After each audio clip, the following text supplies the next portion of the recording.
Hello friends, नमस्कार। आज फिर हम क्लास को आगे बढ़ाते हैं। जो कल हमने टॉपिक पढ़ा था उसके आगे का टॉपिक और क्लियर करने के लिए चैप्टर को आगे बढ़ाते हैं एक नए कंसेप्ट के साथ। आज हम फिर हाजिर हैं।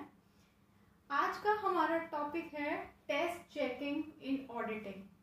ऑडिटिंग में टेस्ट चेकिंग आखिर होती क्या है, टेस्ट चेकिंग शब्द का मतलब क्या है। तो टेस्ट चेकिंग क्या हुई, जब आप ऑडिट का काम कर रहे हैं तो उसमें एक्सटेंसिव शुरू से लेके आखिर तक बारीकी के साथ एक एक चीज को चेक करने की बजाय आप जो है, अगर ऑडिटर फील करता है कि उस ऑर्गेनाइजेशन का इंटरनल चेक सिस्टम सही है तो वो सैंपल बेसिस पे टेस्ट चेकिंग कर सकता है। कैसे?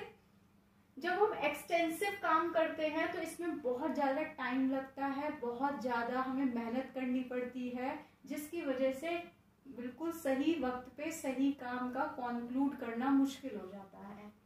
अब जैसे बड़े बड़े ऑर्गेनाइजेशंस हैं, उसमें ज़्यादा से ज़्यादा एक्टिविटीज़ हो रही हैं, ट्रांजैक्शंस हो रही हैं, तो हर चीज़ को एक एक बार बारीकी से चेक करना मुमकिन नहीं होता। तो उस केस में जो ऑडिटर होता है वो सैम्पलिंग बेस पे चेकिंग करता है। रैंडमली कोई भी चीज उठा ली, कोई भी किताब का कोई भी पर्टिकुलर पार्ट उठा लिया और उस अकाउंट की चेकिंग करनी शुरू कर दी। लेकिन वो ऐसा तब कर सकता है जब वो पूरी तरीके से सेटिस्फाइड हो कि उस ऑर्गेनाइजेशन के अंदर जो चेकिंग सिस्टम है जिससे अकाउंट्स बनाई जा रहे हैं, मेंटेन किए जा रहे हैं, एंट्रीज हो रही हैं, पोस्टिंग हो रही हैं, वो रिलायबल है, ट्रस्टवर्दी है, सॉलिड तरीके से एक्यूरेट बने हुए हैं, तब ही वो जो है टेस्ट चेकिंग का ऑप्शन जो है चूज कर सकता है। जो इसको हम सैम्पलिंग चेकिंग भी कहते हैं, क्योंकि ये सैम्पलिंग बेस पे होती है। बहुत सारे लॉट में से सारे के सब को चेक करना मुमकिन नहीं है, तो आपने एक छोटा सा सैंपल उठा लिया और उसके बेस पे अपना रिजल्ट दे दिया। तो test checking instead of whole audit work, extensive checking provided auditor feel satisfied with internal check system of organisation, then checking done on sampling basis is known as test checking।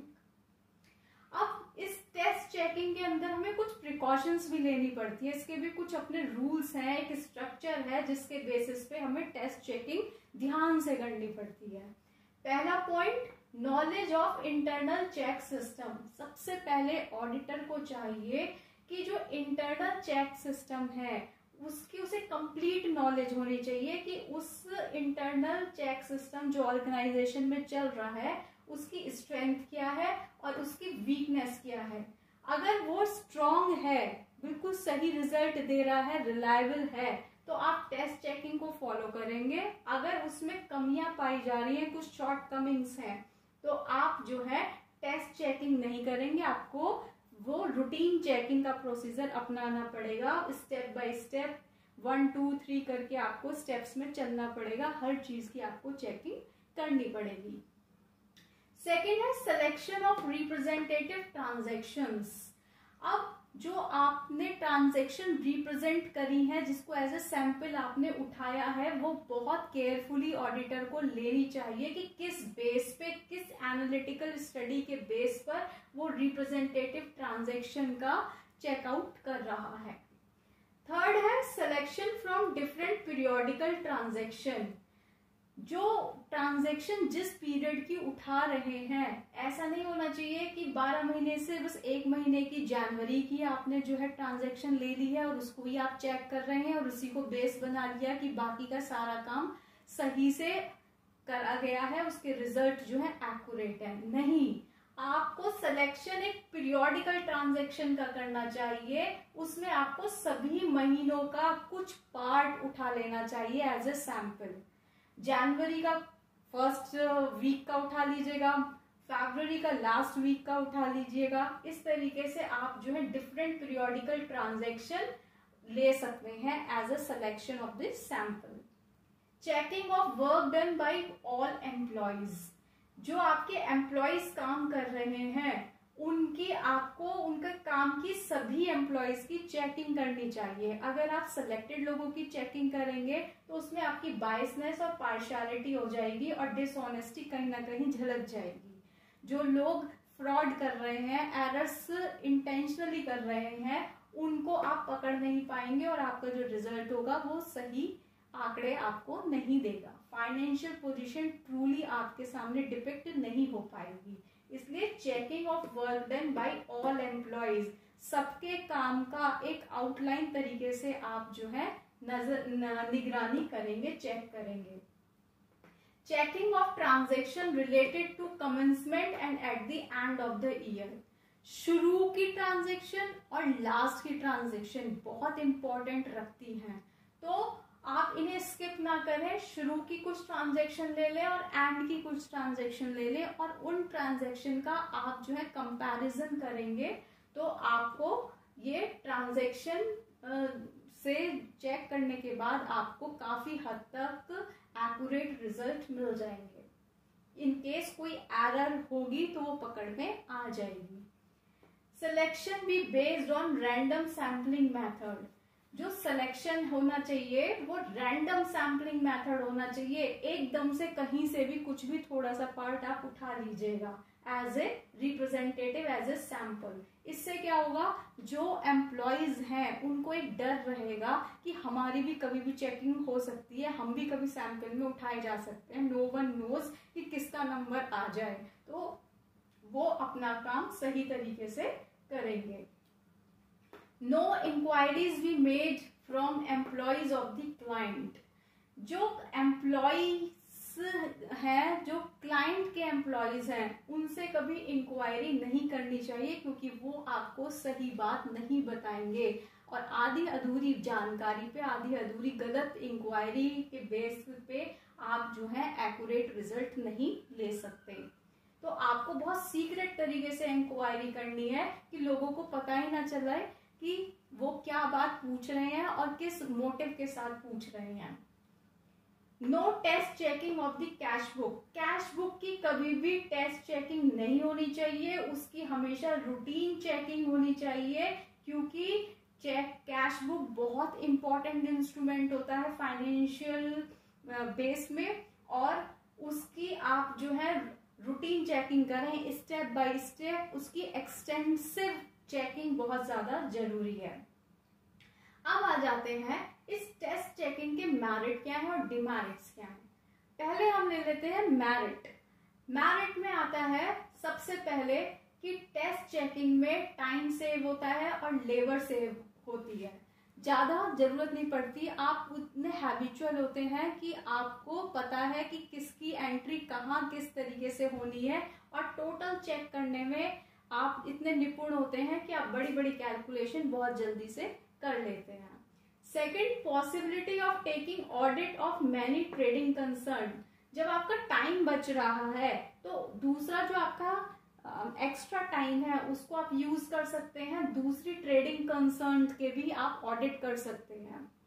Third, moral effect of employees, हर employee को खतरा रहता है कि random sampling में उनका भी number आ सकता है, तो अपना काम ऑनेस्टी के साथ करें जिसकी वजह से एक्यूरेट रिजल्ट आना संभव हो जाता है।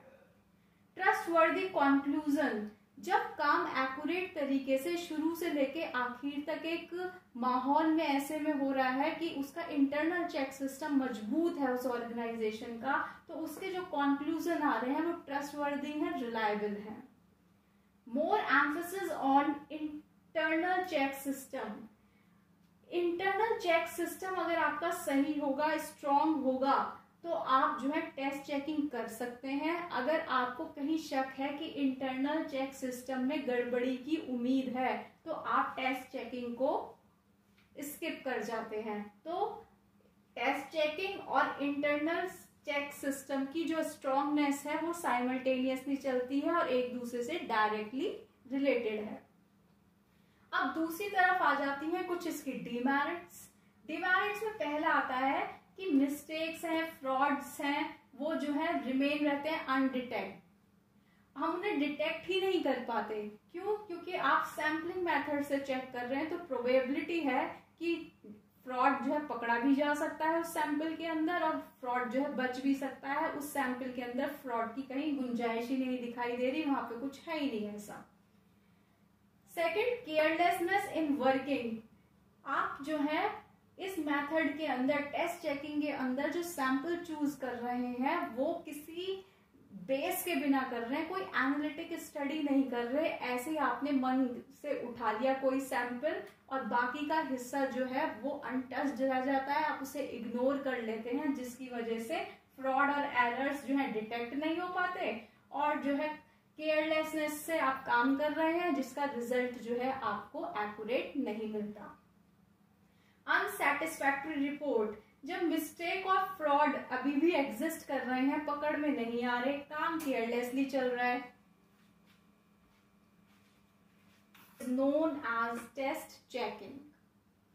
अब इस टेस्ट चेकिंग के अंदर हमें कुछ प्रिकॉशंस भी लेनी पड़ती है, इसके भी कुछ अपने रूल्स हैं, एक स्ट्रक्चर है जिसके बेसिस पे हमें टेस्ट चेकिंग ध्यान से करनी पड़ती है।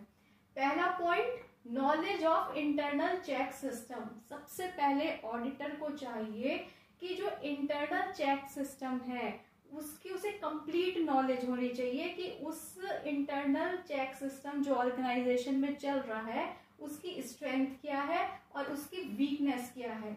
अगर वो स्ट्रॉन्ग है, बिल्कुल सही रिजल्ट दे रहा है, रिलायबल है, तो आप टेस्ट चेकिंग को फॉलो करेंगे। अगर उसमें कमियां पाई जा रही हैं, कुछ शॉर्ट कमिंग्स हैं, तो आप जो है टेस्ट चेकिंग नहीं करेंगे, आपको वो रूटीन चेकिंग का प्रोसीजर अपनाना पड़ेगा। स्टेप बाय स्टेप 1 2 3 करके आपको स्टेप्स में चलना पड़ेगा, हर चीज की आपको चेकिंग करनी पड़ेगी।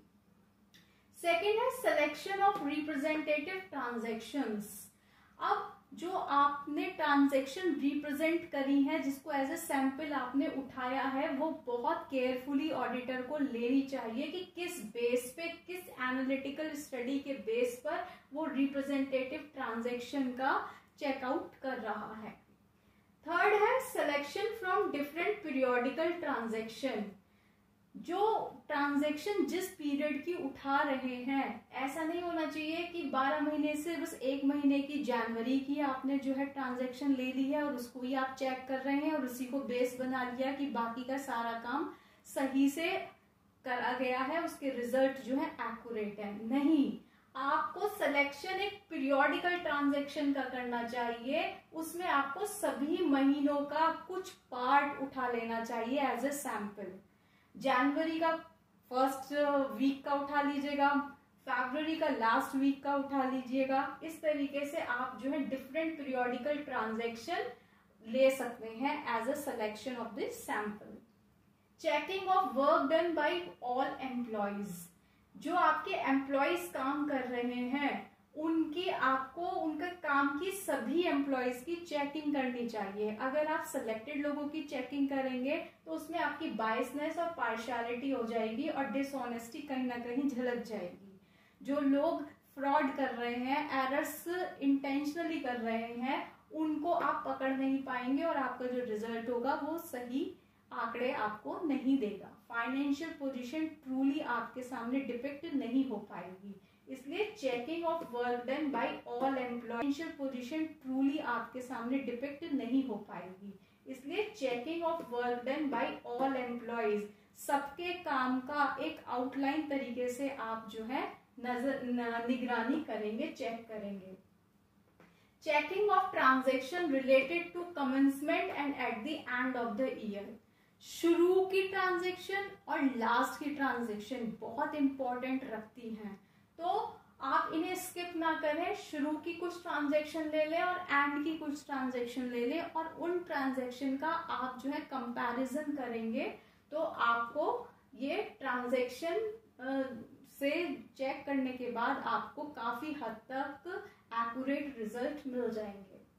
इन केस कोई एरर होगी तो वो पकड़ में आ जाएगी। Selection be based on random sampling method. जो सिलेक्शन होना चाहिए वो रैंडम सैम्पलिंग मेथड होना चाहिए। एकदम से कहीं से भी कुछ भी थोड़ा सा पार्ट आप उठा लीजिएगा, as a representative, as a sample. इससे क्या होगा, जो एम्प्लॉयज हैं उनको एक डर रहेगा कि हमारी भी कभी भी चेकिंग हो सकती है, हम भी कभी सैंपल में उठाए जा सकते हैं, नो वन नोज कि किसका नंबर आ जाए, तो वो अपना काम सही तरीके से करेंगे। No inquiries be made from employees of the client. जो एम्प्लॉयज हैं, जो क्लाइंट के एम्प्लॉयज हैं, उनसे कभी इंक्वायरी नहीं करनी चाहिए, क्योंकि वो आपको सही बात नहीं बताएंगे और आधी अधूरी जानकारी पे, आधी अधूरी गलत इंक्वायरी के बेस पे आप जो है एक्यूरेट रिजल्ट नहीं ले सकते। तो आपको बहुत सीक्रेट तरीके से इंक्वायरी करनी है कि लोगों को पता ही ना चले कि वो क्या बात पूछ रहे हैं और किस मोटिव के साथ पूछ रहे हैं। No test checking of the cash book. Cash book की कभी भी टेस्ट चेकिंग नहीं होनी चाहिए, उसकी हमेशा रूटीन चेकिंग होनी चाहिए, क्योंकि कैश बुक बहुत इंपॉर्टेंट इंस्ट्रूमेंट होता है फाइनेंशियल बेस में, और उसकी आप जो है रूटीन चेकिंग करें, स्टेप बाय स्टेप। उसकी एक्सटेंसिव चेकिंग बहुत ज्यादा जरूरी है। अब आ जाते हैं इस टेस्ट चेकिंग के मेरिट क्या है और डिमेरिट्स क्या है। पहले हम ले लेते हैं मेरिट। मेरिट में आता है सबसे पहले कि टेस्ट चेकिंग में टाइम सेव होता है और लेबर सेव होती है, ज्यादा जरूरत नहीं पड़ती। आप उतने हैबिचुअल होते हैं कि आपको पता है कि किसकी एंट्री कहाँ किस तरीके से होनी है, और टोटल चेक करने में आप उतने हैबिचुअल होते हैं कि आपको पता है कि किसकी एंट्री कहाँ किस तरीके से होनी है, और टोटल चेक करने में आप इतने निपुण होते हैं कि आप बड़ी बड़ी कैलकुलेशन बहुत जल्दी से कर लेते हैं। Second, possibility of taking audit of many trading concern. जब आपका टाइम बच रहा है तो दूसरा जो आपका एक्स्ट्रा टाइम है उसको आप यूज कर सकते हैं, दूसरी ट्रेडिंग कंसर्न के भी आप ऑडिट कर सकते हैं। Third, moral effect of employees. हर एम्प्लॉय को खतरा रहता है कि रैंडम सैम्पलिंग में उनका भी नंबर आ सकता है, तो अपना काम ऑनेस्टी के साथ करें, जिसकी वजह से एक्यूरेट रिजल्ट आना संभव हो जाता है। Trustworthy conclusion. जब काम एक्यूरेट तरीके से शुरू से लेके आखिर तक एक माहौल में ऐसे में हो रहा है कि उसका इंटरनल चेक सिस्टम मजबूत है उस ऑर्गेनाइजेशन का, तो उसके जो कंक्लूजन आ रहे हैं वो ट्रस्टवर्दी हैं, रिलायबल हैं। More emphasis on internal check system. Internal check system अगर आपका सही होगा, स्ट्रॉन्ग होगा, तो आप जो है टेस्ट चेकिंग कर सकते हैं। अगर आपको कहीं शक है कि इंटरनल चेक सिस्टम में गड़बड़ी की उम्मीद है, तो आप टेस्ट चेकिंग को स्किप कर जाते हैं। तो टेस्ट चेकिंग और इंटरनल चेक सिस्टम की जो स्ट्रॉन्गनेस है वो साइमल्टेनियसली चलती है और एक दूसरे से डायरेक्टली रिलेटेड है। अब दूसरी तरफ आ जाती हैं कुछ इसकी डिमेरिट्स। डिमेरिट्स में पहला आता है कि मिस्टेक्स हैं, फ्रॉड्स हैं, वो जो है रिमेन रहते हैं अनडिटेक्ट। हम उन्हें डिटेक्ट ही नहीं कर पाते। क्यों? क्योंकि आप सैम्पलिंग मेथड से चेक कर रहे हैं, तो प्रोबेबिलिटी है कि फ्रॉड जो है पकड़ा भी जा सकता है उस सैंपल के अंदर, और फ्रॉड जो है बच भी सकता है। उस सैंपल के अंदर फ्रॉड की कहीं गुंजाइश ही नहीं दिखाई दे रही, वहां पे कुछ है ही नहीं ऐसा। Second, carelessness in working. आप जो है इस मेथड के अंदर, टेस्ट चेकिंग के अंदर जो सैंपल चूज कर रहे हैं वो किसी बेस के बिना कर रहे हैं, कोई एनालिटिक स्टडी नहीं कर रहे। ऐसे ही आपने मन से उठा लिया कोई सैंपल और बाकी का हिस्सा जो है वो अनटच्ड रह जाता है, आप उसे इग्नोर कर लेते हैं, जिसकी वजह से फ्रॉड और एरर्स जो है डिटेक्ट नहीं हो पाते, और जो है केयरलेसनेस से आप काम कर रहे हैं, जिसका रिजल्ट जो है आपको एक्यूरेट नहीं मिलता। अनसेटिस्फैक्टरी रिपोर्ट। जब मिस्टेक और फ्रॉड अभी भी एग्जिस्ट कर रहे हैं, पकड़ में नहीं आ रहे, काम केयरलेसली चल रहा है।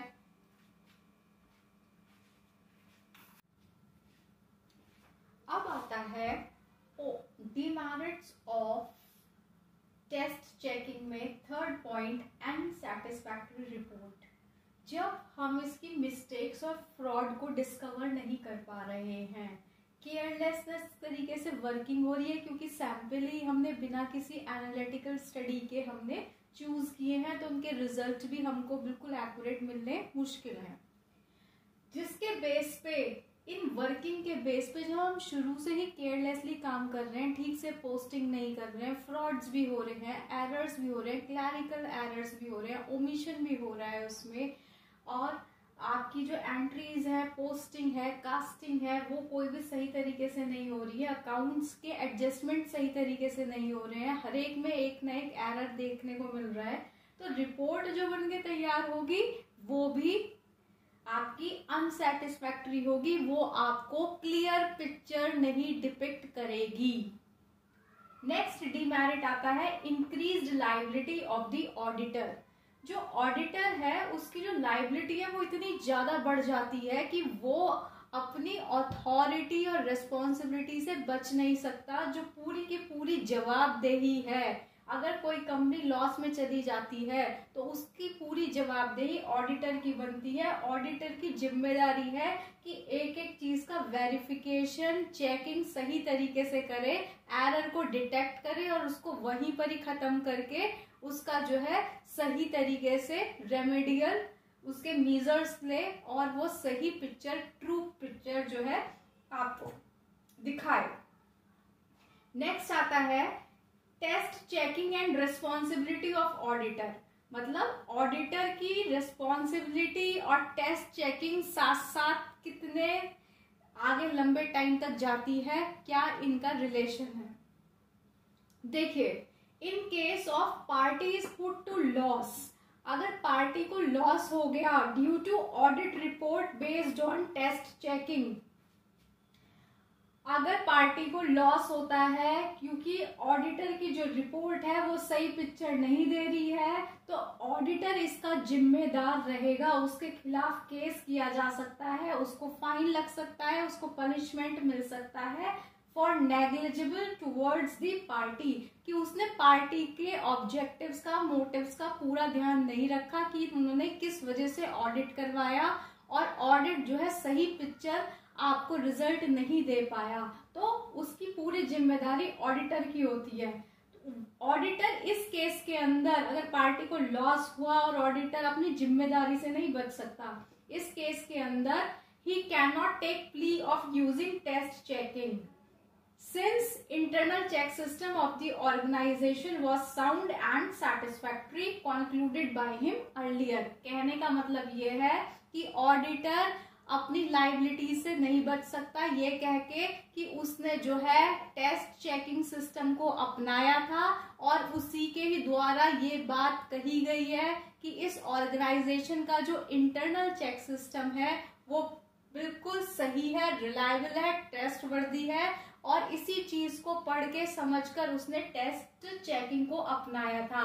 लेकिन उसके बावजूद भी अगर पार्टी को लॉस होता है, ऑडिट रिपोर्ट गलत साबित होती है, तो ऑडिटर को पनिशमेंट मिल जाएगा, ऑडिटर को फाइन भी देना पड़ सकता है, ऑडिटर जो है उसको जो है जेल भी हो सकती है, प्रिजनमेंट भी हो सकता है, और ऑडिटर अब इस पूरे प्रोसेस के लिए, ऑडिट के लिए एक ऑडिटर जिम्मेदार होता है। उसको इसीलिए सेलेक्ट किया जाता है कि उसके द्वारा जो पिक्चर निकल के आएगी वो एक्यूरेट आएगी। तो आज का टॉपिक यहीं पे ओवर होता है।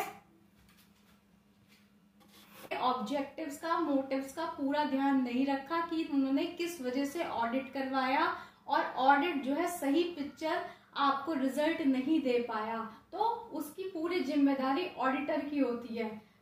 ऑडिटर इस केस के अंदर, अगर पार्टी को लॉस हुआ और ऑडिटर अपनी जिम्मेदारी से नहीं बच सकता, इस केस के अंदर ही can not take plea of using test checking since internal check system of the organisation was sound and satisfactory concluded by him earlier. कहने का मतलब ये है कि ऑडिटर अपनी लाइबिलिटी से नहीं बच सकता ये कह के कि उसने जो है टेस्ट चेकिंग सिस्टम को अपनाया था और उसी के ही द्वारा ये बात कही गई है कि इस ऑर्गेनाइजेशन का जो इंटरनल चेक सिस्टम है वो बिल्कुल सही है, रिलायबल है, ट्रस्टवर्दी है, और इसी चीज को पढ़ के समझकर उसने टेस्ट चेकिंग को अपनाया था। लेकिन उसके बावजूद भी अगर पार्टी को लॉस होता है, ऑडिट रिपोर्ट गलत साबित होती है, तो ऑडिटर को पनिशमेंट मिल जाएगा। ऑडिटर को फाइन भी देना पड़ सकता है। ऑडिटर जो है